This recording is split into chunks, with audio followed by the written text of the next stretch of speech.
49 అంటే సంతానం, 49 అంటే సంతోషం. 39 ఆంధ్రప్రదేశ్ తెలంగాణ. నమస్కారం గురువుగారు. ఆశీర్వచనం తల్లి. గురువుగారు, నిత్యం పూజ చేసుకునే వాళ్ళు ఏ సమయంలోపు పూజా పునస్కారాలన్నీ ముగించుకుంటే బాగుంటుంది గురువుగారు? శ్రీ మహాగణాధిపతయే నమః. ఐం మహాసరస్వత్యే నమః. శ్రీ లలితాంబికాదేవియే నమః. అమ్మ, నిత్యానుష్ఠానము, నిత్యము పూజ ఇంట్లో చేసుకోవటము ఎవరికి తోచినంత వాళ్ళు, ఎవరి విధానాన్ని బట్టి వాళ్ళు, ఎవరి శక్తి అనుసారము వాళ్ళు చేసుకోవటము, ఏ సమయానికి చేసుకోవాలి, ఏ సమయానికి చేసుకోవాలి అంటే పూజా సమయము అనేటువంటిది నిర్దిష్టముగా మనకు ఒక క్రమబద్ధతలో ఒక పద్ధతిగా ఉన్నది. సూర్యోదయాత్ పూర్వము ఇంట్లో అందరూ నిద్ర లేచి ఉండాలి. ఇంట్లో ముందు సూర్యోదయాత్ పూర్వము, సూర్యుడు ఉదయించేటువంటి దానికంటే ముందే ఇంట్లో అందరూ కూడా నిద్ర లేచి ఉండాలి. అందరూ స్నానము అనేటువంటిది చేసి ఉండాలి శుభ్రతగా. పని మనిషితోనైనా ఇంట్లో ఆడవాళ్ళే అయినా రోజు సూర్యోదయాత్ పూర్వమే ఇల్లు అంతా కూడా శుద్ధి చేసుకొని ఉండాలి. చేసుకొని ఉంటే అప్పుడు సూర్యుడు ఉదయించినటువంటి కిరణాలు, ప్రసన్నమైనటువంటి కిరణాలు అన్నీ కూడా ఇంట్లోకి పడేటప్పటికీ ఆ వెలుగు ఆ ఇండ్లంతా కూడా శుద్ధిగా ఉంటుంది కాబట్టి మనకు మేలు చేస్తుంది గృహము. గృహమే కదా స్వర్గసీమ అన్నారు. అందుకే ఇవి ఉండాలి.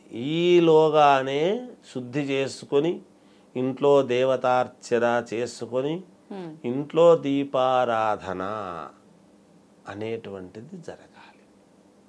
సూర్యభగవానుడి యొక్క కిరణాలు మన ఇంట్లోకి పడేటువంటి దానికంటే ముందే మన ఇంట్లో దేవుడికి వెలుగు అనేటువంటిది మన చేతులతో మనము దీపారాధన అనేటువంటిది చెయ్యాలి. ఎందుకు? దేవుడే కదా మనకు వెలుగిస్తున్నాడు. మరి దేవుడికి మళ్ళీ మనం వెలుగునియడం ఏమిటి? ఎందుకు వెలుగునివ్వాలి అసలు దేవుడికి? మనం ఇవ్వడం ఏంటి దేవునికి వెలుగు? అసలు దీపారాధన ఎందుకు చేస్తాం?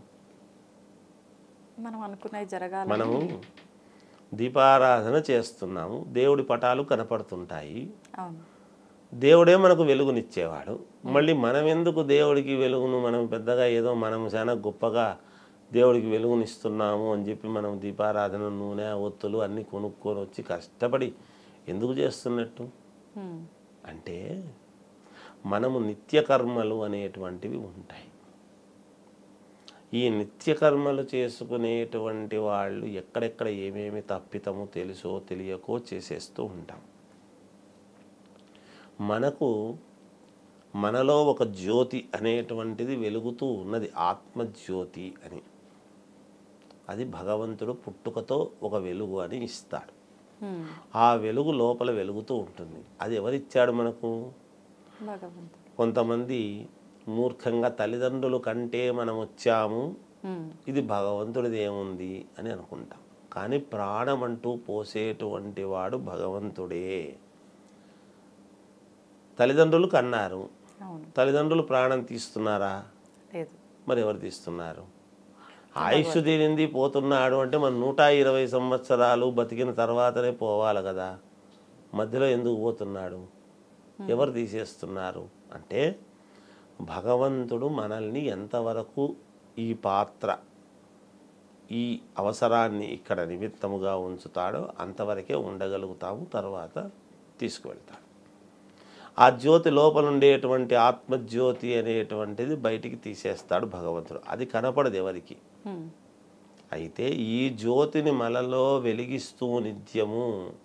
అందుకే ప్రతివాడు ఒక రోజు గడిచింది అంటే 1000 గండాలను దాటుతూ పడుకుంటున్నాడు రాత్రికి. పొద్దున్నుంచి రాత్రి వరకు 1000 గండాలను దాటుతాడు. రేపు తెల్లవారులు పలుకున్నటువంటి వాళ్ళము రేపు తెల్లవారి లేస్తాము, భగవంతుడు లేపితే లేస్తున్నాము. ఆయన ఆజ్ఞ లేకపోతే లేలేము. అక్కడికి అయిపోయిందనే లెక్క. అందుకని ఆ జ్యోతిని ఎప్పుడైతే మనకు వెలిగించినాడో, మనలో ఉన్నదో, అందుకు కృతజ్ఞతాభావముగా రోజు మనము దీపారాధన సాధ్యం త్రివర్తి సంయుక్తం అని 3 ఒత్తులను వేసి ఒక్కొక్క దాంట్లో మనము వెలిగించి భగవంతుడి రుణము తీర్చుకోవాలి. దీపారాధన చేయంగానే రుణం తీరినట్ట కాదు.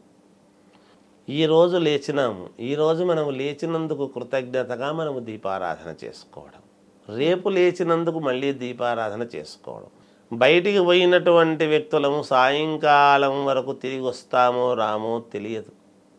ఇంటికి వచ్చినందుకు గాను, ఇంటికి వస్తున్నందుకు గాను, అందుకు కదా నా భర్త క్షేమంగా ఇంటికి రావాలి, బయటికి వెళ్ళినటువంటి నా భర్త విజయం సాధించాలి అని రోజు సాయంకాలము ఉదయము దీపారాధన చేయవలసినటువంటి అవసరం.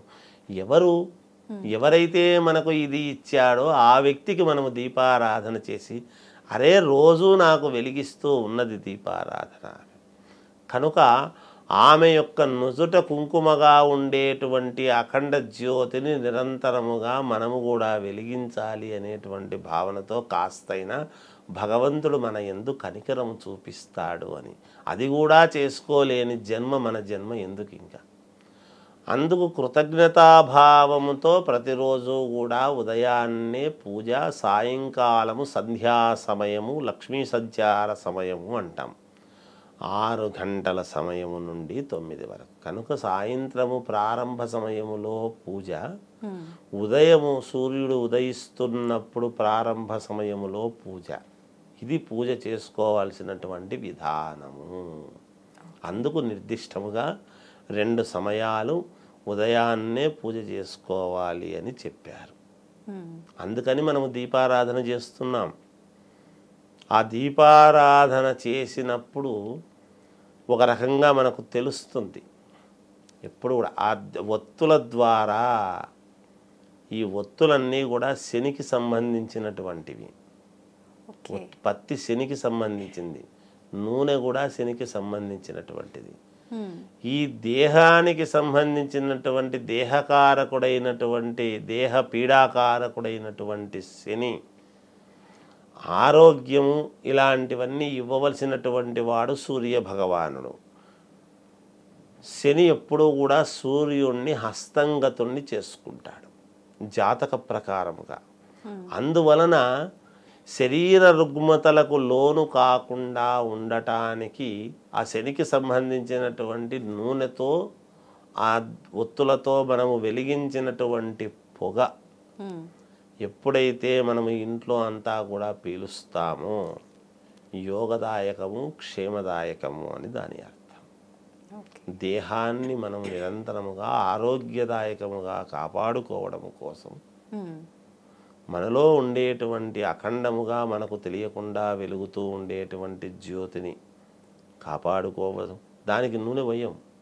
దానికి నూనె పోయాలన్నా మన లోపల ఉండేటువంటిది మనల్ని భగవంతుడు రోజు ఉదయాన్నే లేపాలి.